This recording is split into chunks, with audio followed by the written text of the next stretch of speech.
Welcome back again, Forging Friends. As you can see, we are back with Dark Tidings. We have our 6th deck here. If you're watching the playlist, you might notice my background's a bit different. We had our Winds of Exchange decks opening, interrupting this a little bit, so I highly recommend going and watch that. But for now, let's see what we have in this one today. Go ahead and open this one up. I remember how these open. It's been a little while. Alright, we have Starlines, Saurians, and Shadows. I haven't seen a few of these houses in a while. It is Silent Faith of the Holdfast, and it's a very insecty looking Archon. It's got like a big huge horn here and just a straight up bug. Alright, let's see what we got here. Right, dropping down the Archon card, we are going to drop down that and the Tide card. And then we're starting with Star Alliance here. We have Zap. It's an action card with an Amber Pip. Play, deal 1 damage to a creature for each house represented among creatures in play. Good mid to late game play. Unity or Discord is an action card with play. Choose one user-friendly non-Star Alliance creature, or return up to 2 friendly creatures and each upgrade attaches them to their owner's hands. Could be a big Amber swing with that, depending on how many upgrades you have. Very nice. Shield You Later, 3 power, 2 armor creature. Can be played as an upgrade that gives a creature 2 armor. Nice. Science Officer Kincan, 2 power creature with elusive, and after player chooses an active house which matches no cards in play, steal an Amber. Kind of annoying card. We have Rocketeer Triska, a 4 power creature, and while the tide is high, she gains her neighbors enter play ready. Very, very big target. Lieutenant Volmart, a 3 power creature with play, fight, reap. If the tide is high, keys cost +3 Amber during your opponent's next turn. Good Amber control there. Lieutenant Karkar is a 5 power creature with an enhanced Amber Pip. It's got Taunt and Hazardous 3. Good protector. Biome Discovery, action card with an Amber Pip. Play. If the tide is high, you may look at the top 2 cards of your deck and discard one of them. Otherwise, raise the tide. Kind of cool. Can kind of tailor your deck's draws. Xeno Training, action card with an Amber Pip. Play. For each house represented among friendly creatures, a friendly creature captures an Amber. Can be 1 to 3 maybe. Have Universal Translator, an upgrade with an Amber Pip. This creature gains Fight Reap, user-friendly non-Star Alliance creature. Great way to use cards off-house. Mutagenesis Researcher, a 3 power creature that's enhanced a bunch of stuff. Hey, we have the rare Captain Val Jericho, a 5 power 1 armor creature, and this one has a Capture Pip too.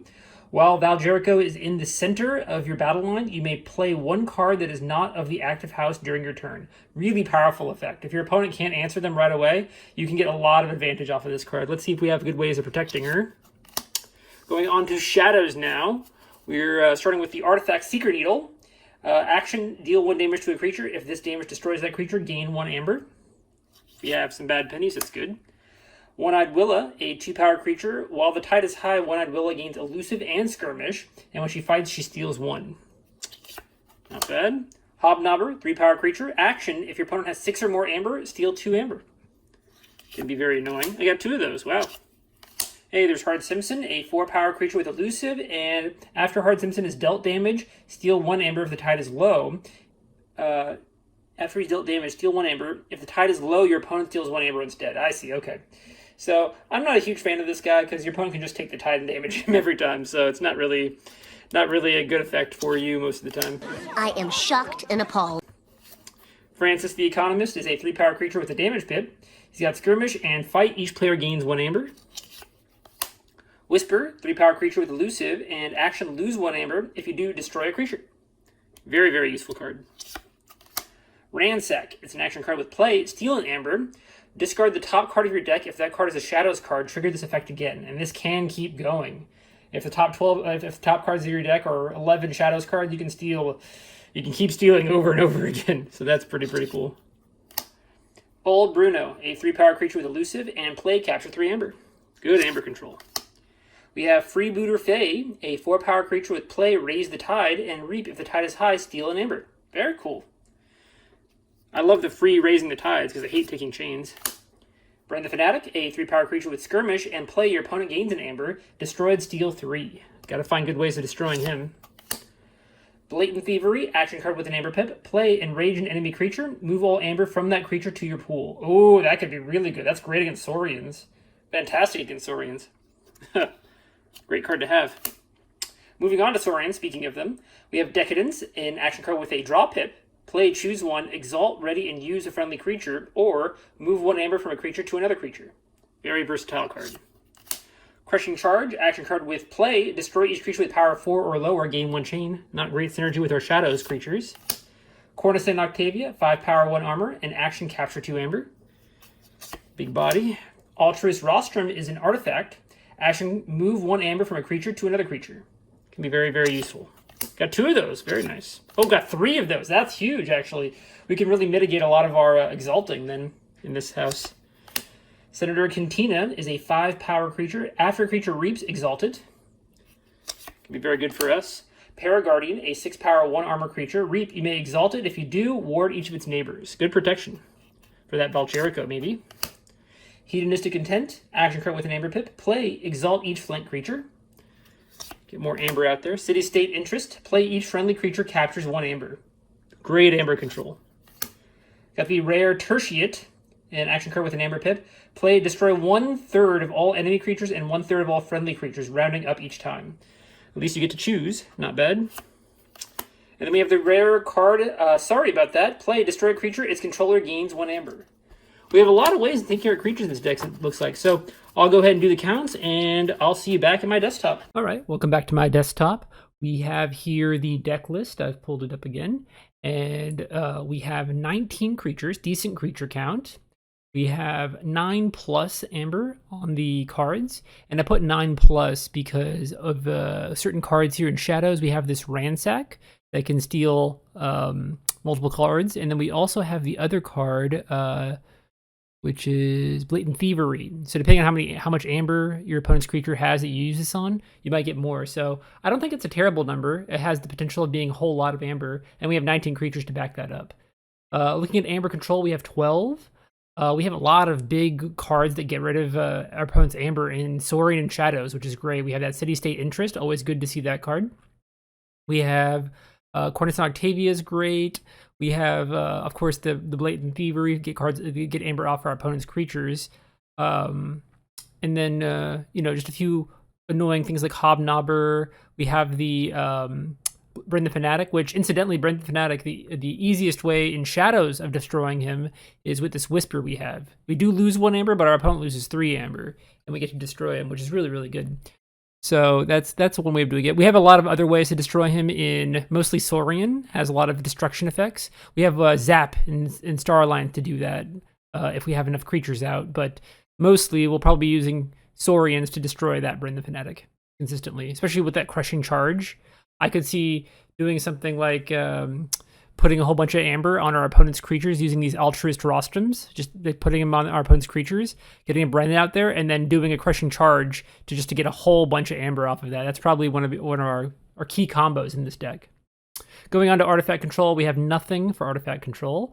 Creature Control, 8.5. We have that 0.5 in there from the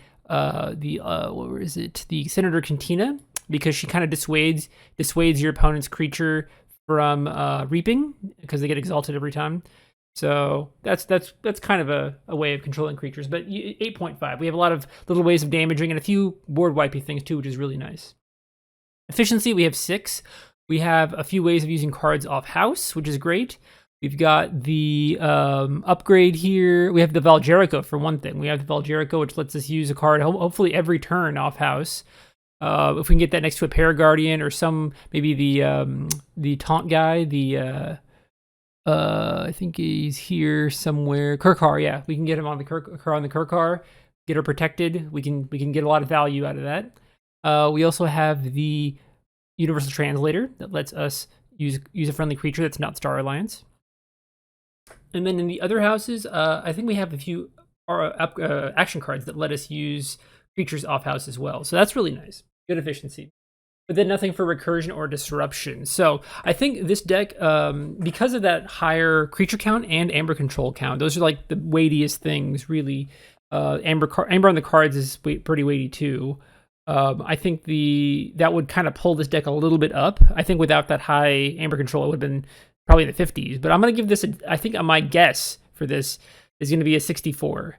I might I might be out of practice guessing these things, so cut me some slack if I'm way off, but my gut's telling me a 64. So let's go ahead and go over and see what we got there for that. Going up to Decks of Keyforge. I haven't seen this site in a while. Actually, let me go down and let me copy that link. And then let me go back up. All right. So going, and I'm going to import the deck.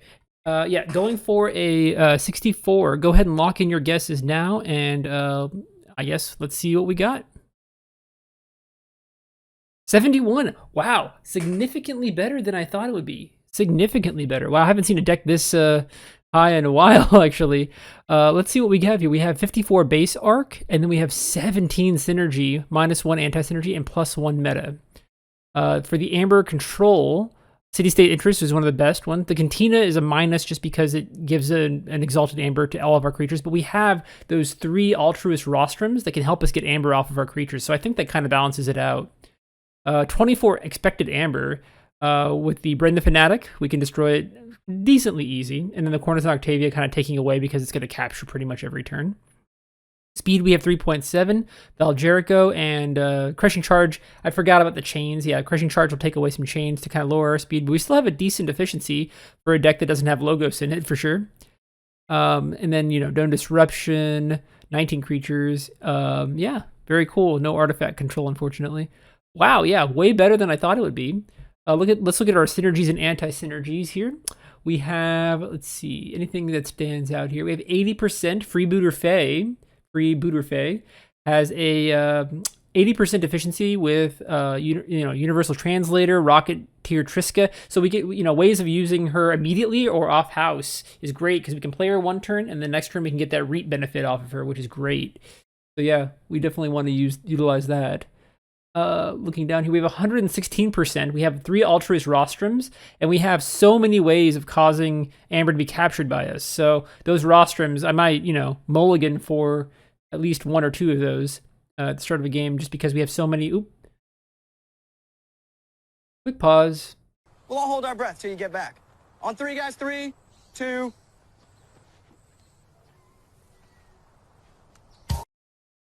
All right, we're back. Sorry for the interruption.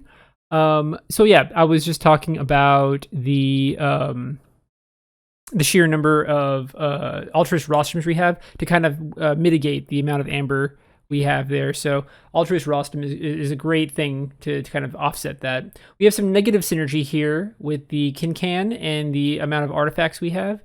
I think just because we have those artifacts, they'll stay out forever. Kind of hard to use the Kincan effect in that way.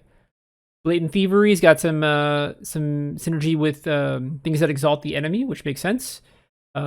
Get some amber value out of that.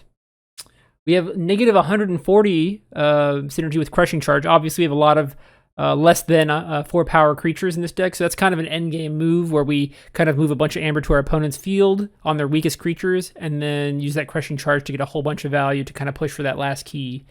So that's not even the card that we'd use until late game. So overall, yeah, pretty cool deck. Good one to mark our return to Dark Tiding. What did you guys guess? Did you guess a 71? Go ahead and leave that down in the comments, and let me know if you're excited to see Dark Tidings back. And yeah, if you like this video, I appreciate a like. And if you want to see more Dark Tidings openings, please subscribe. You have a good day, guys. See you later.